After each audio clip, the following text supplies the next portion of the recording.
Fans de ACHM, bonjour et bienvenue sur ce numéro. Aujourd'hui, dans le cadre du Salon des médias, nous recevons un grand monsieur, qui est le président de l'Union malienne des aveugles. Encore, il a beaucoup de casquettes car il est membre du Conseil national de la transition du Mali. Monsieur, bonjour. Bonjour. Votre nom? Adji Bari, président de l'Union malienne des aveugles, membre du Conseil national des transitions. Ok, Monsieur Bari, bienvenue en tout cas dans les locaux de ACHM Média. Monsieur Bari, qu'est-ce que l'Union malienne des aveugles? L'Union malienne des aveugles est une association qui existe pour la promotion des personnes vivant avec handicap visuel. C'est une association qui existe depuis 1972 sur l'appellation AMPSA.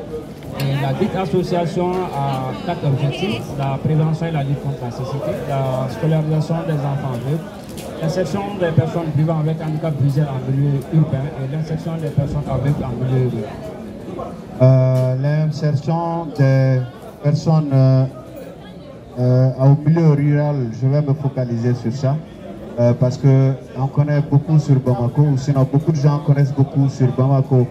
On va revenir pour parler de Bamako. En milieu rural, exactement, qu'est-ce que vous faites concrètement? D'abord, en milieu rural, on a créé une direction pour se charger du monde rural qu'on appelle direction de réadaptation pour l'emploi. Cette direction s'occupe d'abord de répertorier ces personnes qui sont au niveau du milieu rural et qui travaillaient déjà ou en tout cas qui sont en situation de handicap. D'abord, nous leur apprenons la mobilité-orientation. Ensuite, nous renforçons leurs capacités dans le métier qu'eux-mêmes ils savaient faire avant leur handicap. Et nous leur soutenons en agir en activité journalistique de revue. Ok. Quels sont les objectifs de l'Union malienne des aveugles? Objectif, je l'avais dit plus haut, il y a la prévention et la lutte contre la cécité, il y a la scolarisation des enfants aveugles, il y a l'insertion des aveugles en milieu urbain et l'insertion des aveugles en milieu rural. Ok, de la création de l'Union malienne des aveugles à nos jours, est-ce que ces objectifs sont atteints? Oh oui, atteints d'une manière. Je pense qu'un objectif, c'est une vision qui est là. Dans le cadre de la scolarisation, l'UMAV a créé une école depuis 1973 et la dite école a commencé à produire ses produits. Ça fait 60 ans. Voilà, près de 50 ans comme ça.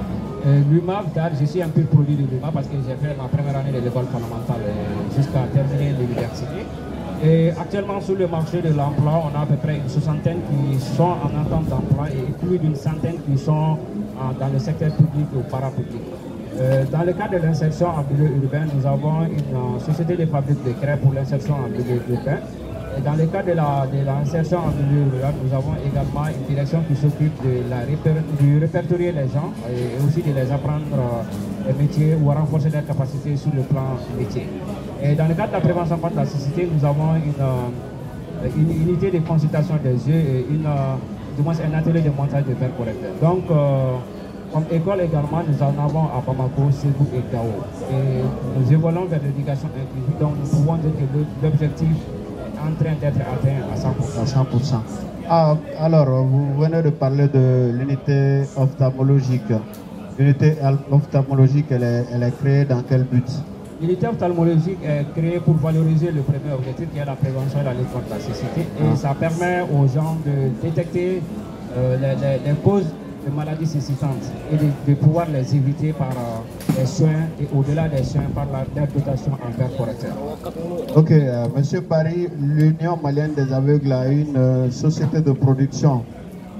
Qui dit société de production dit beaucoup de choses.